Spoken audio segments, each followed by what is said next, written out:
Aku banyak ngelihat kawan-kawan tunanetra di jalan atau dimanapun. Aku nggak ngelihat seperti Bapak yang optimis, hidup mandiri, belajar untuk massage. Bapak nggak patah semangat waktu itu? Pada waktu itu ya saya itu sebenarnya sudah frustasi, sudah patah semangat. Apalah arti hidup lagi dan kegiatan-kegiatan rasanya sudah tidak ada kemungkinan kita lakukan. Kalau saya rasa hanya kata-kata ini aja Pak. Kalau pulang kampung orang bilang sama orang tua saya, bagaimana dia jaga anaknya, bagaimana dia ngasih makan, bagaimana dia mandikan. Kata orang tua saya, semua dia bisa. Ngobrol bareng Orbit, kami obrolkan, Anda simpulkan. Assalamualaikum warahmatullahi wabarakatuh. Jumpa lagi kita di Ngorbit, ngobrol bersama Orbit. Kalau cerita Orbit banyak sekali di alam raya ini. Orbit yang berputar terus. Dan udah banyak juga yang kita bicarakan. Sekarang kita mendatangkan 3 orang tamu khusus. Dan kita berharap ada inspirasi yang dapat kita ambil dari pengalaman hidup Bapak Musawir Hasibuan dan Ibu Maya Sari Panjaitan serta adik Ridho Hasibuan lah pasti ya? Ya, Hasibuan. Pasti dong, nggak mungkin ganti dari Hasibuan. Jadi kenapa kami datangkan Pak Musawir dan keluarga? Ini satu keluarga, Bapak, Ibu, dan anak. Jadi saya dapat informasi dari kawan-kawan, ada hal yang menarik yang bisa kita ambil dari Pak Musawir dan keluarga. Kira-kira pengalaman hidup Bapak bisa Bapak bagikan nggak bagi kami dan masyarakat di luar sana? Ya, terima kasih. Assalamualaikum warahmatullahi wabarakatuh. Waalaikumsalam warahmatullahi wabarakatuh. Terlebih dahulu, puji dan syukur kita panjatkan kehadirat Allah Subhanahu wa Ta'ala, di mana pada siang hari ini kita masih diberi kesehatan, waktu dan kesempatan untuk berjumpa, bersilaturahim di ruangan ini guna menyampaikan masalah-masalah yang mungkin saya jalani selama ini. Terlebih dahulu di sini saya berkenalkan, nama saya Musawir Hasibuan, asal dari Mandeling Natal ataupun Madinah, atau yang singkat Madinah. Profesi saya bekerja di bidang massage ataupun ahli pijat tunanetra yang berijazah, di mana saya itu berpendidikan selama 3 tahun. Alhamdulillah selama 3 tahun itu dapat saya selesaikan sehingga saya terjun ke masyarakat bekerja sebagai ahli pijat tunanetra yang berijazah. Setelah 3 bulan, alhamdulillah saya bisa mandiri. Buka usaha sendiri. Waktu itu umur Bapak berapa itu, Pak? Masih umur 28. Masih lajang tuh, Pak ya? Masih lajang. Wah. Dan Bapak sesudah pelatihan massage udah bisa langsung terjun ke masyarakat untuk massage? Sebenarnya bukan pelatihan, Pak. Itu ada pendidikan. Pendidikan ya? Dan berijazah. Sebenarnya kami pun juga bukan disekolahkan oleh pemerintah, di mana di yayasan itu kami itu difasilitasi tempat makan, bahkan segala kebutuhan di dalam masa pendidikan itu akan dipenuhi oleh pemerintah, mulai dari sabun-sabun, odol gigi, apa segala macamnya, itu difasilitasi. Dan setelah kami tamat, kami itu diterjunkan ke masyarakat untuk bisa hidup mandiri. Itulah tujuan dari pendidikan itu. Alhamdulillah saya itu setelah 3 bulan diterjunkan bergabung dengan teman-teman bekerja sebagai ahli pijat, saya itu bisa buka usaha sendiri. Dan dalam waktu dekat juga saya pun langsung berkeluarga, menikah dengan orang rumah, sehingganya saya itu dikaruniai sampai 3 anak. Alhamdulillah. Itu Bapak kenal sama Ibu di mana? Waktu pendidikan kah atau sesudah diterjunkan ke masyarakat? masih dalam pendidikan sudah ada hubungan pertemanan gitu Pak. Oke. Nah, disitulah jatuh cintanya Pak ya. Jadi kalau kita lihat pengalaman Bapak awalnya, Bapak tunanetra nih apa pasalnya Pak? Kalau saya bawa ke dokter, karena bukan saya cakap sombong, pada waktu itu paman saya Ketua Kadinsu, Kamar Dagang Industri Sumatera Utara, telah berupaya memperawatkan saya baik ke dukun, sinse, tabib, sampai ke dokter, bahkan sampai ke Sumatera Barat sana, Profesor Dr. Ibrahim, dinyatakan saya itu tidak bisa dibantu. Waktu itu umur berapa itu Pak? Masih umur 15-an tahun lah gitu Pak. Jadi katanya sarafnya itu sudah mati, tidak berfungsi lagi. Dari umur 15 itu sampai Bapak pendidikan tadi Masas, apa aktivitas Bapak? Kan dari 10 atau berapa tahun tadi Bapak bilang kan? Sampai ke pelatihan Masas itu kan umur 20-an ya Bapak itu? Iya. Apa aktivitas Bapak? Nggak ada Pak, di rumah aja lah, karena kita pun tetap berusaha macam mana supaya kita itu bisa sembuh gitu. Jadi kan panjang juga masa kalau kita bilang nganggur Pak ya, dalam ketidakberdayaan dalam melihat, terus sampai dapat pendidikan Masas. Itu kan ada sekitar lebih 10 tahun tuh kan? Iya. Nah, jadi Bapak lebih banyak di rumah waktu itu. Di rumah, dan Bapak nggak patah semangat waktu itu? Pada waktu itu ya saya itu sebenarnya sudah frustasi, sudah patah semangat. Apalah arti hidup lagi, dan kegiatan-kegiatan rasanya sudah tidak ada kemungkinan bisa kita lakukan. Tapi Bapak berusaha terus, dan keluarga berusaha terus? Sebenarnya saya pun tidak berusaha, cuman saya itu berusaha supaya mata saya bisa sembuh, gitu aja pikiran saya. Nah, terbukanya pikiran saya waktu itu, paman saya mengasih pandangan sama saya, kamu itu tidak usah takut, insya Allah kamu itu kalau mau ikut pendidikan, kamu itu bisa nanti hidup mandiri katanya. Jadi Bapak tahunya pendidikan itu dari paman Bapak ya? Iya. Dan dia daftarkan Bapak untuk ikut pendidikan itu? Ya, dialah yang mendaftarkan. Oke. Di situ Bapak ketemulah dengan ibu dan segala macam. Jadi banyak perubahan hidup yang Bapak rasakan waktu itu. Di situ baru mulai terasa pikiran kita agak tenang. Orang bisa jatuh cinta kok ya. Ya, kalau Ibu gimana Bu? Ibu pengalaman Ibu tidak bisa melihat lagi dari umur berapa Bu? Saya dari 6 tahun, Pak. Dari 6 tahun? Iya, waktu itu orang tua saya nggak dikasih kemana-mana. Terus mau beli makanan pun saya bilang, saya kok nggak bisa beli makanan sendiri lagi. Saya bilang sama mama saya, mata kamu udah rusak, katanya. Jadi saya nangis. Nah, nangis saya, dia itu digendongnya dia bilang, kamu jangan takut. Nanti suatu masa kamu juga bisa hidup sendiri loh, katanya. Oh, gitu ya. Jadi keluarga tetap mendorong kita untuk yakin kita bisa mandiri, Bu ya. Iya. Itu berapa lama Ibu dari apa? Oh, dari sesudah itu orang tua saya merantau Pak ke perkebunan. Oke. Merantau saya besarnya saya di perkebunan. Jadi anak kebun lah ya, cah kebun ya. Cah kebun.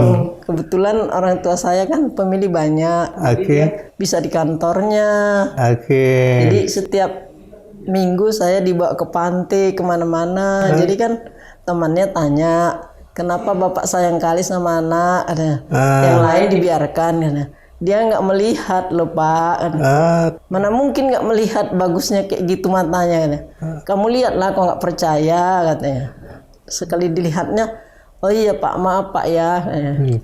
Jadi kenapa kira-kira Ibu tidak bisa melihat lagi waktu itu? Karena itulah Pak, cacarnya dokter bilang, terakhirnya Mbak Kesiantar pulang dari Eropa, dokternya pecah di mata, dia bilang. Oh, cacar ya? Iya. Oke. Itu berapa tahun Ibu dari kena sampai Ibu bisa mandiri? Oh, itu lama lah Pak prosesnya. Udah di perkebunan kan besar-besar di situ. Ya. Udah itu Saya suka main band kemana-mana Wih, main dengan band ya. teman-teman. Ada. Dia itu suka nonton pulang malam. Tapi orang tua saya nggak marah karena saya pandai jaga diri. Oke. Dia itu orang tua saya bilang nggak boleh, nggak apa-apa asal kamu pandai jaga diri. Cuma orang tua saya nggak putus asa. Tapi jalan nggak jadi halangan, Bu? Waktu itu masih bisa lihat dikit-dikit, Pak. Oh, oke. Jadi total nggak bisa lihat itu kenapa, Bu? Udah lama-lama baru udah masuk sekolah itulah total terus. Masuk udah umur 25 masuk sekolah di tebing. masuk sekolah kusuk itu ya? Iya. Masasnya. Jadi Bapak sama Ibu ketemu di sana itu karena masa pendidikannya sama atau gimana? Iya sama. Terakhirnya sama, Pak. Oh, sama ya. Kenapa bisa jatuh cinta? Ya. Namanya jodoh tuh. Namanya jodoh ya, Pak ya. Bapak dari mana Sidempuan? Madinah. Madinah di mana, Pak? Mandailing Natar, daerah Penyambungan sana, Pak. Di Penyambungan. Sama Ibu dari mana? Kebon? Saya dari perkebunan Ramung Sialang. Kan jauh itu. Tapi itulah ya, asam di gunung, garam di laut, ketemunya di dalam kuali. ketemunya malah di tebing ya. Oke. Jadi berapa tahun kalian pacaran dulu, Pak? Oh, kami 3 tahun, Pak. Pacaran ya? Waduh. Iya, tapi kan kami nggak sebebas itu, Pak. Ya. Dari pengalaman Bapak dan Ibu sebagai seorang tunanetra, apa yang paling Bapak ingat dan berkesan? Yang paling berkesannya ya dulunya waktu tidak percaya diri. Alhamdulillah setelah kita mengikuti pendidikan, kita itu sudah ada keterampilan, ada skill, maka kepercayaan diri kita itu makin apa? Kabarnya Bapak juga jago berorganisasi sehingga bisa memimpin beberapa organisasi, bahkan bisa jadi penasehat beberapa organisasi. Apa aja itu, Pak? Saya dulu terjun di organisasi, ada itu namanya Pertuni, Persatuan Tunanetra Indonesia. Itu di tingkat cabang Kota Medan. Itu 1 periode 5 tahun. Kemudian saya naik jadi ketua DPD Pertuni Sumatera Utara 5 tahun. Dan habis dari situ saya juga tidak bosan-bosannya di organisasi karena saya itu berprofesi sebagai ahli pijat. Maka saya memegang satu organisasi Pertapi. Apa itu, Pak? Persatuan Tunanetra Ahli Pijat Indonesia. Iya, mantap. Nah, sayang kita organisasinya tidak begitu bagus di pusat sehingga organisasinya tidak jalan, maka saya pindah lagi ke organisasi lain yaitu di ITMI. Itu Ikatan Tunanetra Muslim Indonesia Sumatera Utara. Itu apa kegiatan itu, Pak? Kegiatannya sebenarnya banyak, Pak. Cuman mengingat karena kemampuan dana yang tidak memungkinkan bagi kami, maka kami itu hanya membuat satu kegiatan majelis taklimnya, yaitu belajar mengajar Quran Braille. Bisa Bapak udah? Oh, alhamdulillah, Pak. Banyak pun yang jadi kori-kori A, tamatan dari apa yang ikut pendidikan di situ, Pak. Kalau Ibu juga sama aktif di Pak, organisasi? Saya juga suka main nasib, marhaban, semua ikut. Jadi yang paling Ibu kuasai apa? Saya kadang paling suka main nasib. Nasib ya? Lagu-lagu. Kalau membaca Al-Quran, Ibu pakai Braille atau? Saya masih hafalan, Pak. Hafalan hafalan. Lebih bagus pakai ingatan sendiri, Bu ya, sehingga segala sesuatu nggak lagi memerlukan alat bantu yang lain kan. Kalau maaf ya, Pak, aku ngelihat gini, aku banyak ngelihat kawan-kawan tunanetra di jalan atau dimanapun. Aku nggak ngelihat seperti Bapak yang optimis, hidup mandiri, belajar untuk masas dan segala macam, bahkan berorganisasi. Ada beberapa hal yang kulihat, kenapa hal itu tidak, mungkin karena nggak bisa ngelihat, dia nggak bisa meniru Bapak, tapi saya rasa Bapak lebih banyak dengan hati mungkin untuk mengerti diri dan fungsi diri, Pak ya. Kalau biasa saya jawab, sebenarnya begini juga tuh Pak. Situasi dan kondisi yang tidak memungkinkan juga kadang-kadang yang membawa suasananya itu terjun ke masuk ke lapangan gitu Pak. Jadi begini Pak ya, saya dulunya buka usaha pijat, bisa beranggotakan 7 orang. Oke. Tambah kami suami istri 9 orang. Oke. Itu pasiennya rata-rata setiap hari itu 15 sampai 20 bahkan lebih lagi. Oke. Jadi pada waktu itu pasien di mana-mana banyak, bukan di tempat saya aja kan. Nah setelah COVID itu panti pijat itu hancur Pak.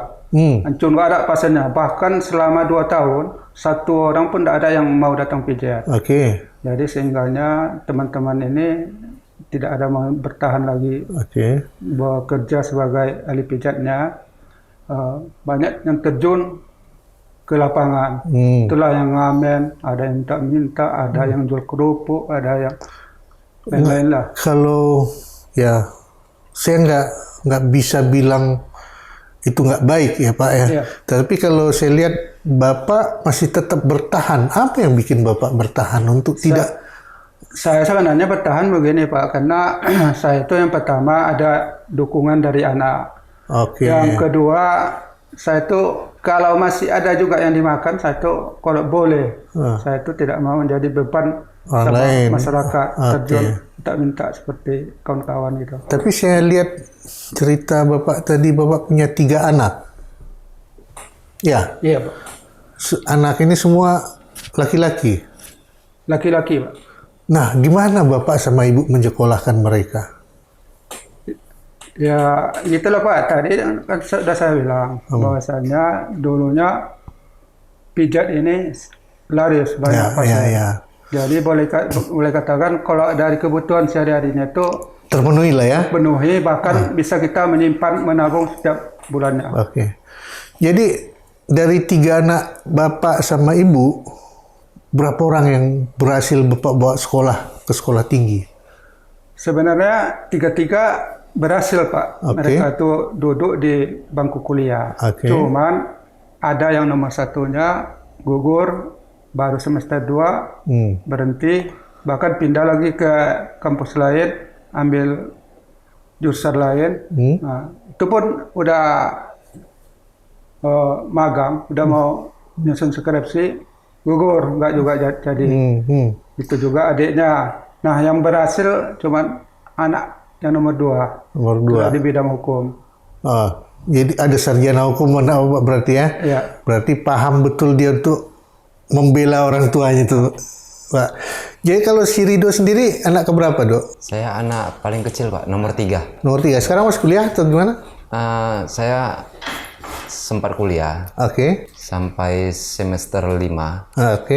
Putus karena kemarin itu abang yang nomor 2 kan dapat beasiswa. Saya juga kepingin Pak gitu. Gitu. Melalui bidang sepak bola futsal. Saya coba ikut turnamen. Bawa nama kampus tapi tidak dapat juara 1, 2, 3. Yang dapat beasiswa itu juara 1, 2, 3. Dapatnya itu juara 8. Banyaklah mata kuliah yang tinggal. Saya coba datangin dosen-dosennya. Ya, dosennya banyak yang bilang lagi di luar kota.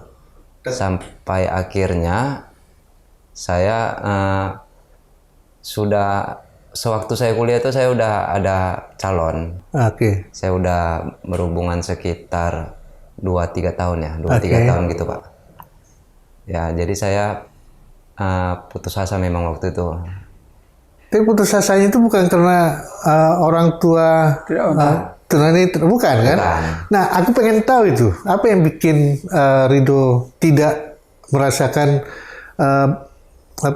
kesulitan dalam hidup karena orang tua punya keterbatasan.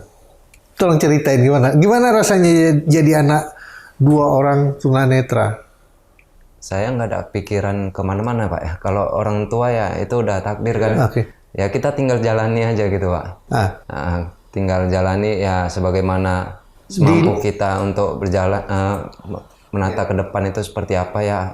Di lingkungan nggak ada, kadang-kadang kan taulah anak-anak waktu kita masih kecil kadang-kadang bisa diledekin atau gimana. Dulu sempat ada yang punya kawan kecil gitu diledekinnya, tapi biasa aja Pak. Nggak bikin kita down ya? Dan bukan itu yang menjadi alasan gagal sekolah kan? Bukan. Dia gagal sekolahnya Pak begini. Dulu waktu dia kuliah, dia tuh punya pacar, bahkan itu sampai menikah. Nah setelah menikah tentunya dirumitkan dengan otomatis sibuk dengan cari makan lah kata kasarnya kan. Jadi dia pun tidak fokus lagi ke kuliah. Jadi ujung-ujungnya ya sering nggak masuk kuliah, ya jadinya ya putus. Belum waktunya Pak. Kalau kita selalu harus optimis seperti Bapak kan, optimis terus dengan keadaan yang terbatas. Nyatanya Bapak bisa menyekolahkan dan menghidupi anak 3 orang sampai ada yang berhasil. Kalau masalah langkah rezeki, pertemuan dan maut itu kan kita nggak bisa ngomong. Rezeki sekolah kan rezeki gitu. Nah nggak bisa kita tentukan. Tapi pengalaman hidup sebagai anak seorang tunanetra bagi kalian bertiga, pernah nggak kalian ya anak-anaknya yang punya gagasan atau pandangan tersendiri? Rasa malu gitu? Bukan. Misalnya, aku anak seorang tunanetra, aku pengen memacu diri atau pengen membuat mak bapakku bahagia. Dan kalian mengusahakan sesuatu untuk itu. Saya jalani hidup ya ngelihat orang tua seperti ini, pasti ya pingin bahagiain pasti Pak ya. Saya coba kerja ngelamar pernah di mall gitu kan, sampai akhirnya keluar Gojek. Saya sekarang Gojek gitu. Sekarang saya Gojek. Oke. Jadi ya ada kepingin, kalau cita-cita tuh untuk orang tua pasti ada Pak. Iya pasti ya, namanya juga anak ya. Dulu saya punya impian kalau bisa nabung tuh pingin umrohkan mama. Oh, itu ya. Ya kita anak tetap harus berusaha gitu ya. Nah bagaimana keluarga Ridho menyikapi atau melihat ketika dia punya mertua dua-duanya tunanetra? Dari mertua nggak ada. Bukan dari istri? Dari istri. Istri juga. Istri nerima saya apa adanya semua. Oke, nggak ada masalah kan? Kami jalani 3 tahun itu kan udah saya kenalin dari 3 bulan pertama saya kenal sama istri saya yang sekarang. Itu 3 bulan saya kenalan sama istri saya itu langsung saya bawa ke orang tua. Berarti memang dalam keadaan seperti ini dia udah lihat, udah tahu dia. Dan dia tahu juga sebetulnya orang tua malah lebih mandiri gitu daripada yang dia bayangkan. Nah, selama mendidik anak-anak ini, Ibu punya kendala nggak, Bu? Punya halangan tersendiri nggak, Bu?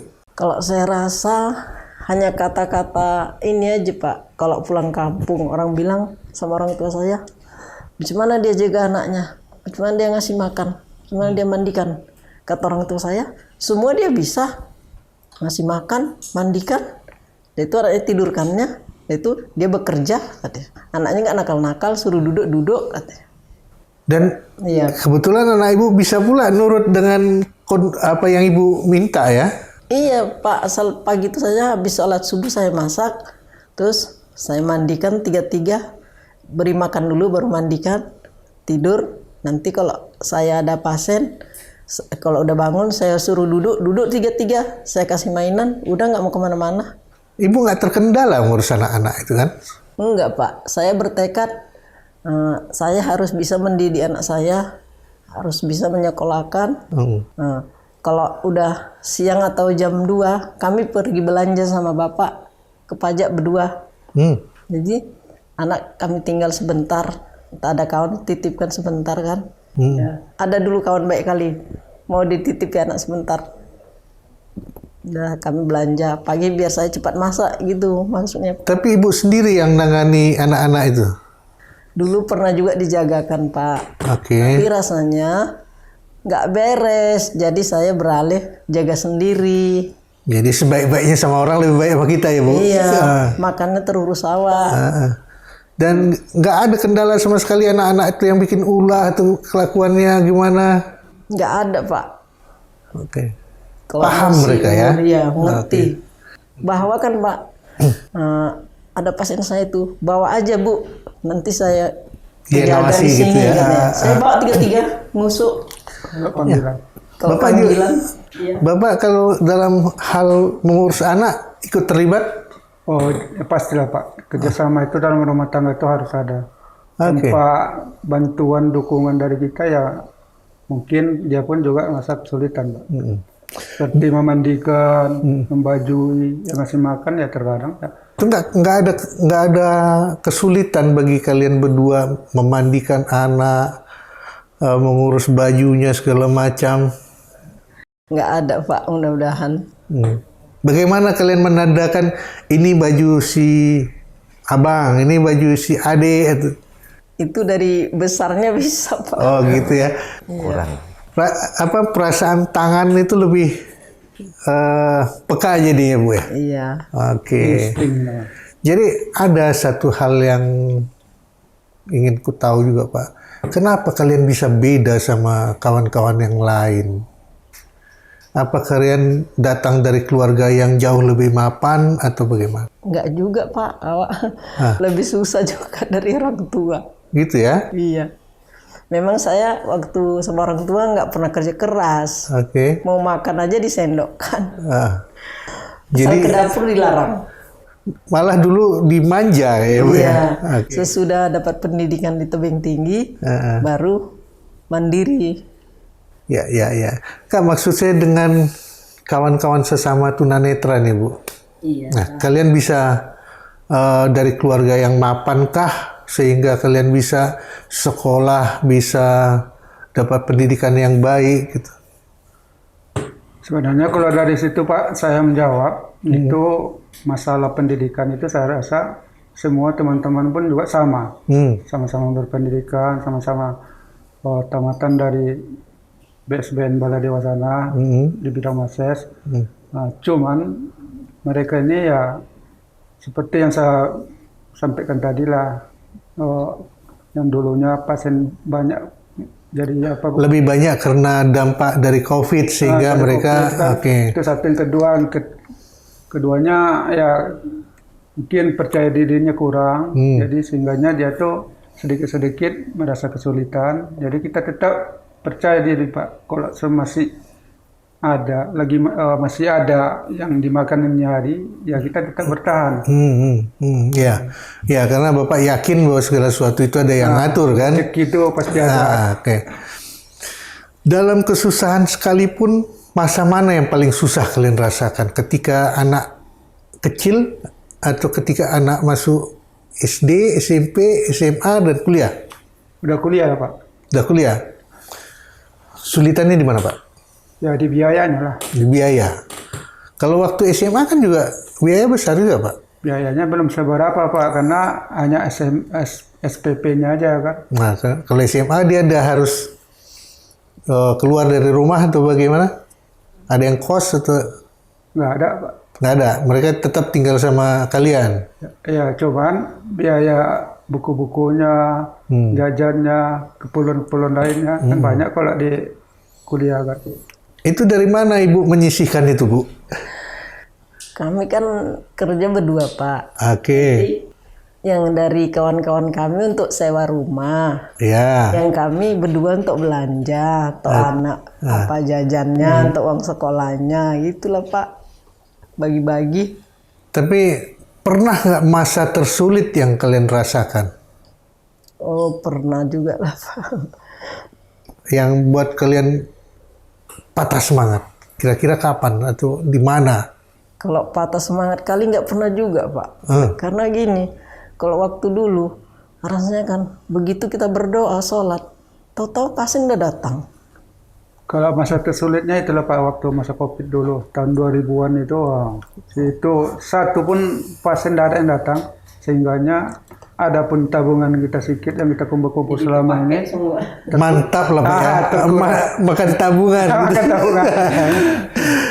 Nah, melihat perjuangan orang tua kalian, dari kalian bertiga, ada nggak rasa kalian, wah aku harus lebih daripada mereka?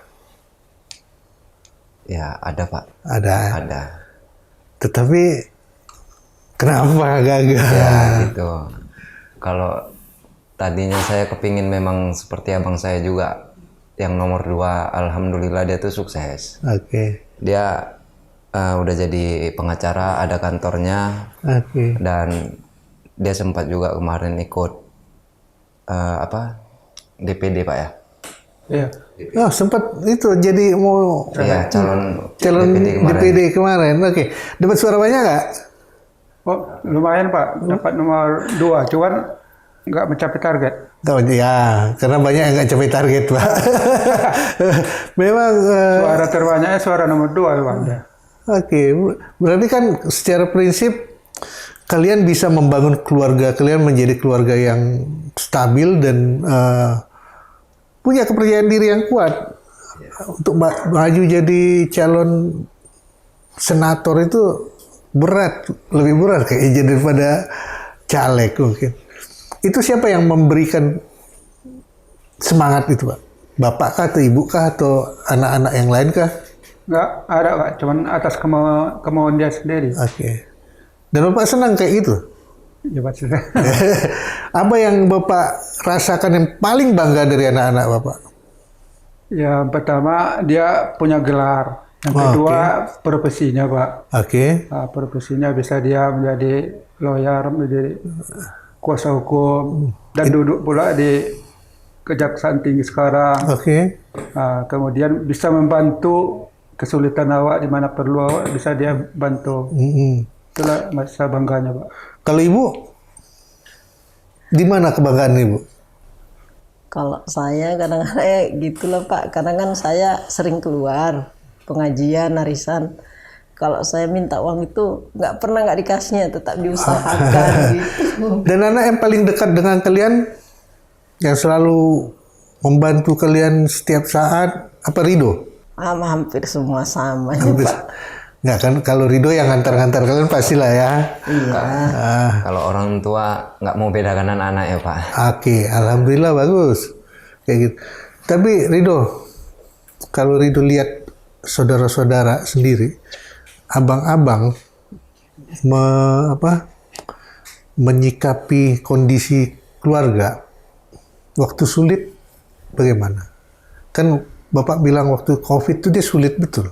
Ya, di situ abang saya lihat ngerasa beda. Yang tadinya kan abang yang nomor 2 yang punya gelar ini udah berkeluarga. Mungkin biasanya seminggu bisa cuman 3 atau 4 kali.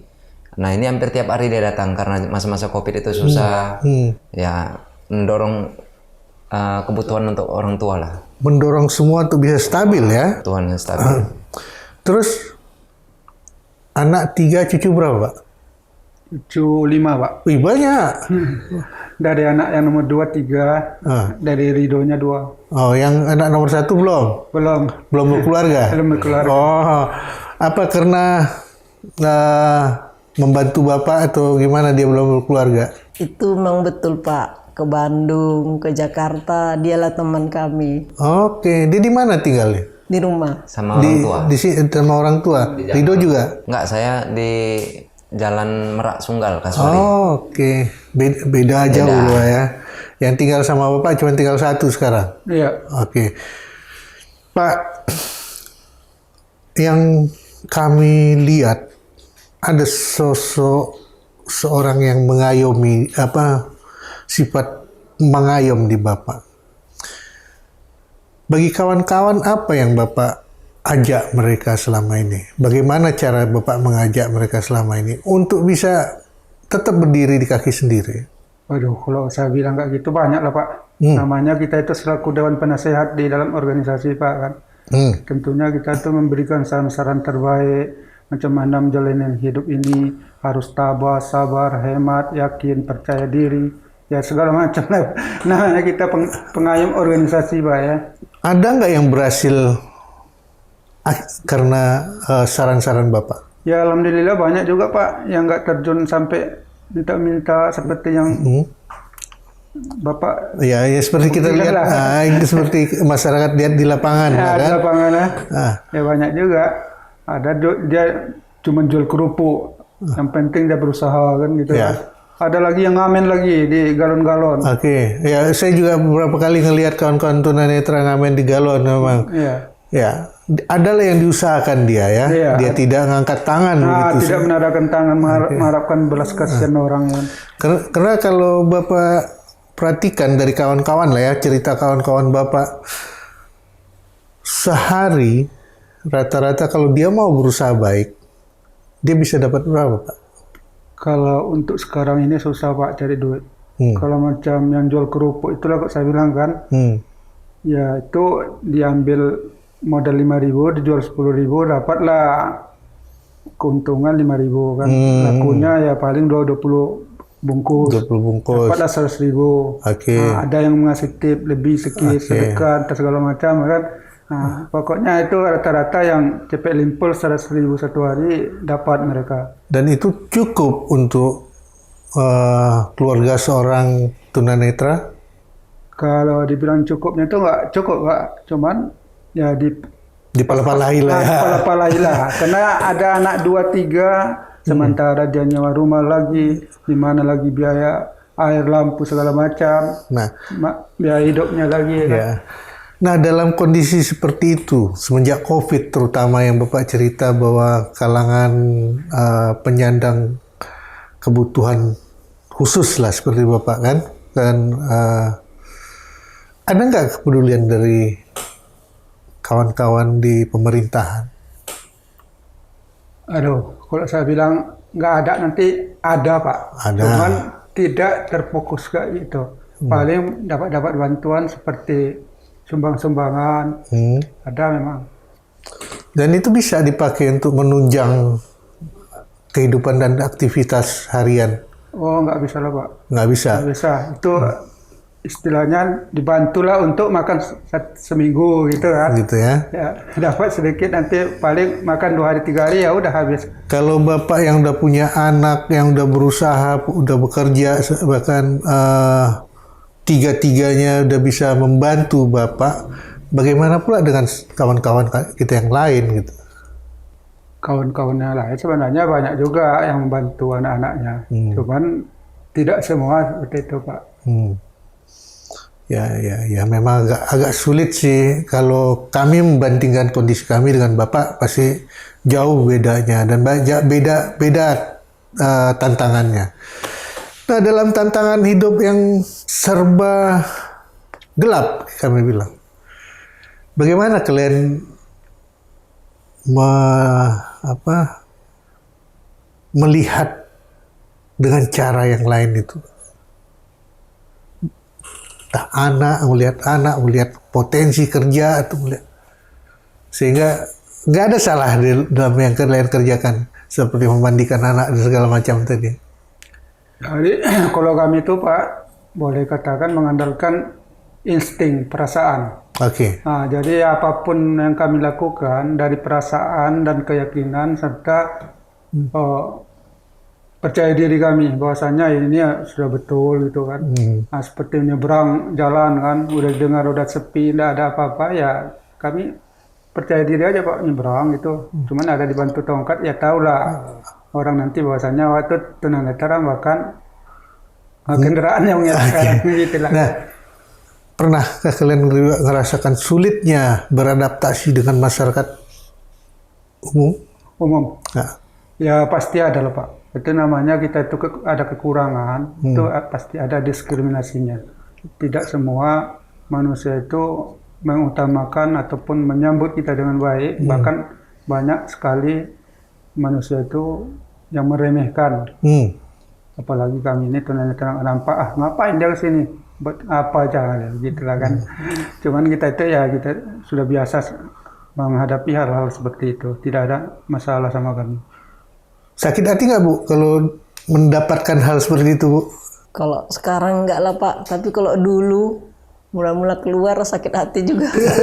Pastilah ya Bu ya. Tapi kalau sekarang enggak. Tapi saya Ibu menganggap ini aja Pak, saya nggak minta makan sama kamu, saya juga cari sendiri gitu aja. Oke. Dan cara kita mencari beda itu aja ya Bu ya. Kalau kalian bisa bekerja dalam bentuk apapun, kaki dan tanganku masih bisa kuat gitu ya. Bu, kalau sekarang kan relatif Ibu dan Bapak tidak lagi banyak bekerja karena anak dan segala macam udah bisa bantu. Apa yang Ibu berikan lagi kepada keluarga? Paling-paling nasihati lah Pak. Oke. Nasihati. Lebih banyak menasihati Bu ya. Iya. Nasihati Tapi tetap masih kusuk masih tetap jalan. Iya jalan. Lagi ada kusuk, lagi nggak ada istirahat. Ada ngaji.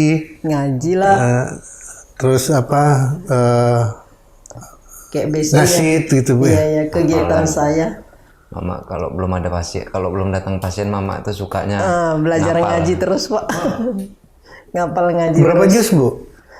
Nggak pakai jus Pak, pakai itu. Ada radio itu. Ada memang Ngapal ayat. apanya? Ayat pendek. Ayat pendek. Oke, juz 30 lah kalau kita bilang. Iya. Oke. Di atas itu ada lagi yang Ibu pelajari lagi? Dulu saya pakai Quran itu Pak, tapi sekarang udah rusak. Entah kemana membetulinya. Quran digital itu Pak. Oke. Jadi Ibu tetap mendengarkan ya? Iya. Karena dia boleh katakan tidak pernah belajar Quran Braille itu. Karena di masa kami dulu pendidikan kami belum ada itu pendidikan apanya belajar itu Pak. Tapi Bapak dari mana belajarnya? Ya kami setelah ada organisasi ini Pak, di situ ada Organisasi yang memfasilitasi ya? memfasilitasi dan mengajari membaca Quran Braille. Mahal nggak Al-Quran Braille itu? Mahalnya sih nggak mahal, cuman pengadaannya itu susah. Pengadaannya susah. Tidak ada di Sumatera Utara ini, paling itu ada di BPBI sana, Badan Penerbitan Buku Braille sana, Bandung. Tapi organisasi berkomunikasi dengan mereka? Oh, ada kerjasamanya Pak. Oke. Kalau ada yang Bapak ingin sampaikan kepada masyarakat kita di luar sana, apa yang Bapak harapkan?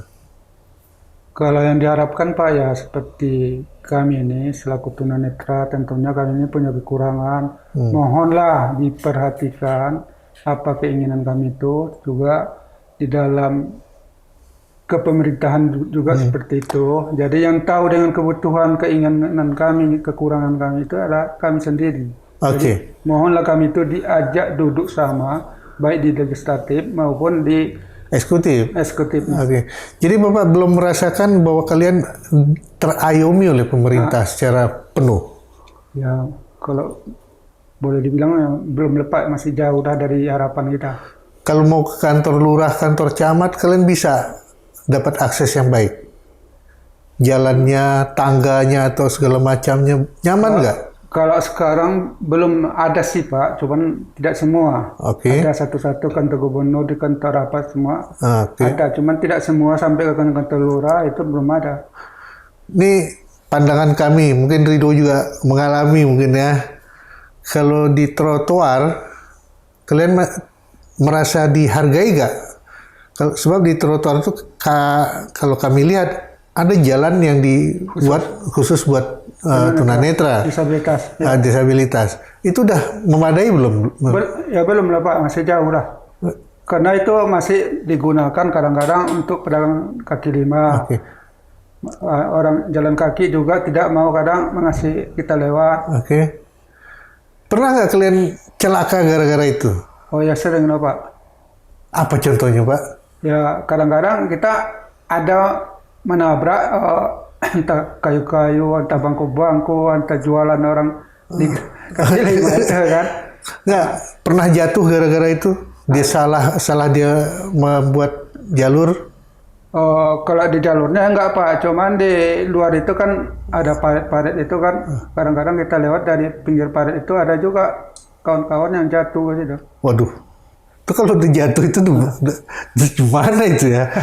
Udah mau naik pun nggak tahu arah naik mungkin ya Pak? Dibantu lah Pak. Dibantu sama orang ya. Untung masih ada orang yang peduli kan. Nah selama kalian beraktivitas, lebih banyak mana orang peduli sama yang tidak Pak? Ya banyak yang tidak lah Pak. Banyak yang tidak? Kenapa itu kira-kira menurut Ya mungkin itu juga lah Pak, kesadaran di hatinya itu belum ada. Walaupun dia udah lihat Bapak mengeluarkan tongkat, Iya. tongkat putih. Malah kadang-kadang ada lagi yang jahat-jahat Pak, suruhnya kiri dan padahal Kiri itu lubang atau apa gitu ya. bahaya kan. Kalau Ibu mengalami juga hal yang pahit kayak gitu Bu? Saya pernah sekali pulang karena nggak dapat becak.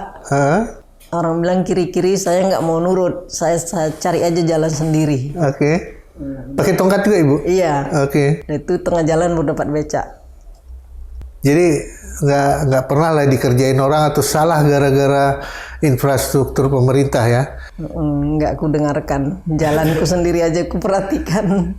Kalau ke kantor lurah atau itu bisa Ibu sendiri? Bisa, pernah. Kan kita naik Gojek Pak, diturunkannya. Oke, kalau diturunkannya bisa masuk ke kantor itu kan kadang-kadang nggak ada jalan buat tunanetra. Ada yang bantu orang. Ada yang bantu Pak. Berarti masyarakat yang masih peduli di situ ya. Masyarakat peduli masih ya. Ya, kadang-kadang kita juga minta bantuan, kalau nggak orang biarkan juga. Nggak ada juga nggak yang begitu kalian datang malah dia ngasih duit dipikirnya pengemis? Iya. Ada juga gitu? Enggak, maksudnya dibiarkannya aja jalan sendiri, tidak tunjukkannya jalannya. Cuman karena kita minta tolong sama dia, Pak mau masuk jalan di mana? Oh ya, yuk tadi bawakan. Gitu. Ada yang bantu tetap ya. Ini karena kita minta bantuan kan. Belum ada yang spontan. Spontan gitu turun kita langsung ditangkap dibawakan. Tapi belum ada. Tapi makin kesini makin banyak loh orang yang paham bahwa tidak semua orang sama kan Pak. Iya. Ya bantuan itu kita harapkan juga lebih baik. Dan Ridho juga ngelihat Bapak dan Ibu juga berani jalan sendiri kan. Walaupun jalan sendiri juga jarang yang celaka mungkin. Jarang. Kita jangan berharap apapun. Tapi kalau dalam kehidupan nyata, hal apa yang paling diperlukan Ibu dan Bapak dari anak-anaknya? Kalau saya Pak, orang itu damai, jangan ribut. Ada itu kalau ya ada dikasih, nggak ada ya nggak apa-apa. Itu ya, aja kalau kita nggak pernah minta ya Bu. Iya. Saya lihat pemirsa, tidak semua orang sama. Ada orang punya kendala, ada yang tidak. Tetapi kita tetap sama-sama manusia. Ketika ada masalah, bagi kita, bagi orang lain juga tentu ada masalah. Nah, masalah itu tidak sama. Sehingga kalau Bapak berhasil dan Ibu berhasil membawa anak-anaknya maju, yang di luar juga bisa mencontoh Bapak dan Ibu. Pak Hasibuan ya. Iya Pak. Nah, dan Ibu Panjaitan, nggak boleh lagi disebut Panjaitan ya kalau kalau di orang Batak Pak ya. Tetap Ibu Hasibuan ya. Jadi mereka adalah contoh yang baik. Dengan semua keterbatasan, mereka bisa mandiri, bahkan bisa mengajak orang lain untuk mandiri. Kalau mereka bisa, kenapa kita tidak? Di sini kami obrolkan, kalian di sana yang menentukan. Sampai ketemu lagi. Assalamualaikum warahmatullahi wabarakatuh. Ngobrol bareng Orbit, kami obrolkan, Anda simpulkan.